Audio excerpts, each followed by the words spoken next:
Talk show আমার জীবনে অনেক দেখছি। কিন্তু এইরকম বাস্তব কথা হুবহুব মিলে যাওয়ার মতো কথা কোনো টক শোতে আমি পাই নাই।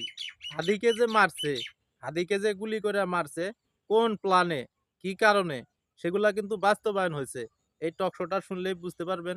অনেক সুন্দর করে বুঝায় দিবেন আমাদের ভাই। আগে এই ভিডিওটা দেখেন। যেই হাদিকে যেই ঘটনাটা ঘটেছে আমরা দেখেছি, এই হাদিটার দেখেন অনেক সমন্বয়ক আছে যারা সামনে নেতৃত্ব দিয়েছে, অনেক ভোকালিস্ট আছে যারা অনেক বলা হয় যে তাদের এই ঠোঁটকাটা স্বভাবের অনেকে আছে, কিন্তু তাদেরকে টার্গেট না করে হাদিকে কেন টার্গেট করা হলো? হাদিকে টার্গেট করার পেছনে কারণ কি? হাদিকে টার্গেট করার পেছনে প্রথম কারণ হচ্ছে হাদিকে যদি টার্গেট করা হয় তাহলে এক দিলে দুই পাখি মারার একটা প্রক্রিয়া তাদের মাথার মধ্যে ছিল। কেমন ছিল? প্রথমত হচ্ছে তরুণদের মধ্যে ভয় ঢুকানো। কারণ হাদিকে যদি আক্রমণ করা হয় তাহলে তরুণরা একটা ভয় পাবে। হ্যাঁ, তরুণরা যখন ভয় পাবে তখন তরুণরা পেছনে আসবে। আর তরুণরা যদি পেছনে আসে, যেই নতুন বাংলাদেশের কথা আমরা চিন্তা করছি, সংস্কার হবে, সেই বাংলাদেশটা পেছনে চলে আসবে। তারপরে আরেকটা প্ল্যানটা তাদের কি ছিল দেখেন, হাদি যে আসনে ইলেকশন করছে সে আসনের বিএনপির একজন হেভিয়ার প্রার্থী আছে মির্জা আব্বাস সাহেব। সাথে সাথে জামাতের থেকে বলা হচ্ছিল যে ডাকসুর বিফি সাদিক কায়েম সেখানে ইলেকশন করবে। তাহলে যখন হাদিকে আক্রমণ করা হবে তখন হচ্ছে একটা ব্লেম গেম শুরু হবে। জামাতের পক্ষ থেকে সাধারণ মানুষ হয়তো চিন্তা করবে এটা মির্জা আব্বাস হয়তো তার পথের কাঁটা সরানোর চেষ্টা করেছে।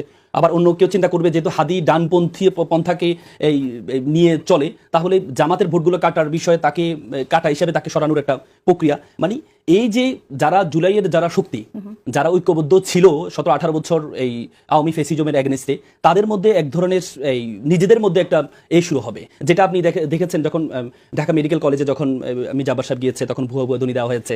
এর সাথে সাথে আবার যখন জামাতের আমির গিয়েছে তাকেও ভুয়া ভুয়া ধ্বনি দেওয়া হয়েছে। এই যে বিষয়গুলো এটা হচ্ছে এবং কি মির্জা বিএনপির পক্ষ থেকে বলা হচ্ছে যে ভুয়া ভুয়া ধ্বনিটা জামাতের থেকে দেওয়া হয়েছে, আবার জামাতের পক্ষ থেকে বলা হচ্ছে এই ভুয়া ভুয়া যে আমিরকে দেওয়া হয়েছে সেটাও বিএনপির পক্ষ থেকে দেওয়া হয়েছে। তার মানে এই যে ঐক্যবদ্ধ শক্তির মধ্যে ফাটল তৈরি করা। আপনি দেখেন আমাদের প্রত্যেকের এবারে যারা তরুণরা নেতৃত্ব দিচ্ছে, আমি নিজেও আমি ছাত্রদেরকে ফ্রি আইনি সহযোগিতা দিয়েছিলাম। আমাকে ডিবি হারুন গ্রেপ্তার করেছে শুধুমাত্র আইনি সহযোগিতা দেওয়ার কারণে। আমি কোনো কিছু পাওয়ার জন্য করিনি। আমাকে যখন ডিবি হারুন নিয়ে গিয়েছিল, এই তার এতে নিয়ে গেছিল, আমাকে বলেছে তুমি অর্থটা পাও কোথায়? তুমি যে শত শত ছাত্রদেরকে বিনা পয়সায় আইনি সহযোগিতা দিচ্ছ এবং কি ওকালতনামা যে খরচটা আছে এটা পাচ্ছ কোথায়? আমি ওনাকে এবারে বলেছিলাম, আচ্ছা আমি একটু আগে যে গাড়ি করে আপনি আমাকে নিয়ে আসছেন, আপনাকে গাড়ি দেখে কি মনে হচ্ছে যে আমি ছাত্রদের টাকা দিয়ে আমাকে চলতে হবে? তখন আমাকে বললো তাহলে আপনি কেন করছেন? আমি বললাম দেখেন আমি ঢাকা বিশ্ববিদ্যালয়ের ছাত্র ছিলাম। আমি যখন বিশ্ববিদ্যালয়ের ছাত্র ছিলাম 2013 সালে কোটা আন্দোলন হয়েছে, 2018 আন্দোলন হয়েছে, 13তে আমি আন্দোলনে ছিলাম।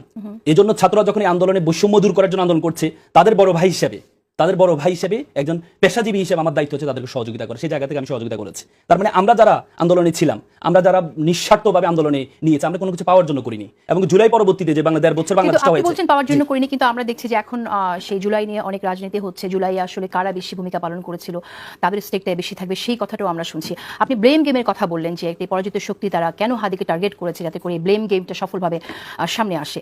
সেজন্য রাজনৈতিক দলগুলো কতটুকু দায়ী আসলে? ঘটনা ঘটার 20 মিনিটের মধ্যেই আমরা জানি যে ছাত্র শিবিরের থেকে ডাকসুর ভিপি সাদিক কায়েম সেখানে বললেন যে এটা আসলে কারা করেছে, তিনি ইঙ্গিত দিলেন। এই বিষয়টা নিয়ে তো আপনি কিছু বলছেন না। আপনার কাছে কি মনে হয় যে এই তাহলে এত দ্রুত তারা এই ব্লেম গেমের মধ্যে নিজেরাই জড়িয়ে যাচ্ছে? তাদের টার্গেটটা কি ছিল? আমি তো আপনাকে প্রথমে বলেছি তাদের টার্গেটটা ছিল একে অপরকে, যারা মূল শক্তি, যেমন বর্তমানে বাংলাদেশের আপকামিং পাওয়ারে যাদেরকে ধরা হয় বিএনপি এবং জামাতকে, তো এই মূল শক্তির মধ্যে যদি ফাটল তৈরি হয়, বিশ্বাস এটা নষ্ট হয়, তাহলে আমাদের যে কমন এনিমি আছে সেই কমন এনিমি দিকে আর কেউ তাকাবে না। এই জন্যই যে সাদিক কায়েম যখন হুট করে করেছে, সাদিক কায়েম আবার পরে ক্ষমা চেয়েছে। আবার মির্জা আব্বাস সাহেবের সাথে বলা হয়েছে, মির্জা ফখরুল ইসলাম আলমগীর বলেছেন যে এটা আমরা বসে থাকবো না। মানে হুমকি ধামকি তো দুই পক্ষ থেকে হয়েছে। তার চেয়ে বড় কথা হচ্ছে দেখেন এখানে আরেকটু বিশ্বস্তার বিষয় হচ্ছে এই যে ফয়সাল যে ছেলেটা, আমরা খুব ইটস ম্যাটার টু রিগ্রেট, আমি একজন আইনজীবী হিসেবে বলছি, ফয়সাল যে ছেলেটা, আপনি আইন উপদেষ্টার কথা শুনেছেন, আইন উপদেষ্টা বলেছেন এই যে আমাদের বিচার বিভাগ স্বাধীন, কিন্তু যখন বড় লেভেলের যখন পলিটিক্যাল কোনো আইনজীবী যখন তার পক্ষে দাঁড়ায় তখন তার জামিন পাওয়াটা সহজ হয়ে যায়। দেখেন একটা অস্ত্র মামলা, 2টা মামলা মাত্র 6 মাসের মধ্যে যাবে, দিস ইজ দ্য ভিউন ইমাজিনেশন। এটা আমাদের কোর্টের জগতে চিন্তা করা যায় না। কিন্তু এটার প্রতিনিধিত্ব কে করেছে? কে করেছে? তারাই যারা জুলাইয়ের কি বলে জুলাইয়ের স্টেক হোল্ডার ছিল।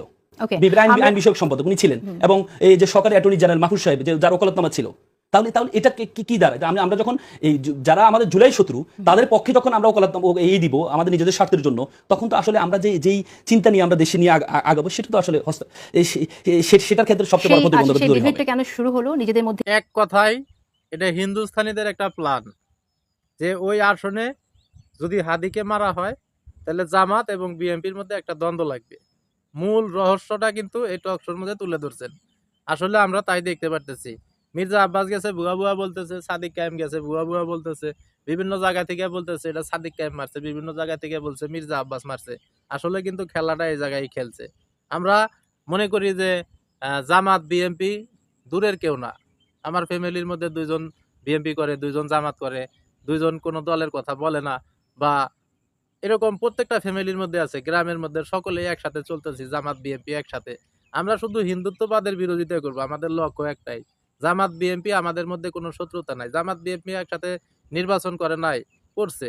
কিন্তু এখন মূল যে ইয়েটা হিন্দুস্তানিরা যে ফালায়া গেছে, এই হিন্দুস্তানি চক্র থেকে আমাদের দেশকে রক্ষা করতে হবে, সবাইকে সজাগ থাকতে হবে। এই খুন, এইগুলি অবশ্যই হিন্দুস্তানিরা করছে, এর মধ্যে কোনো ভেজাল নাই। এটা নিয়ে কাটাকাটি করে দেখলে দেখবেন ওই হিন্দুস্তানিরাই, তাছাড়া অন্য কোনো কাহিনীই নাই।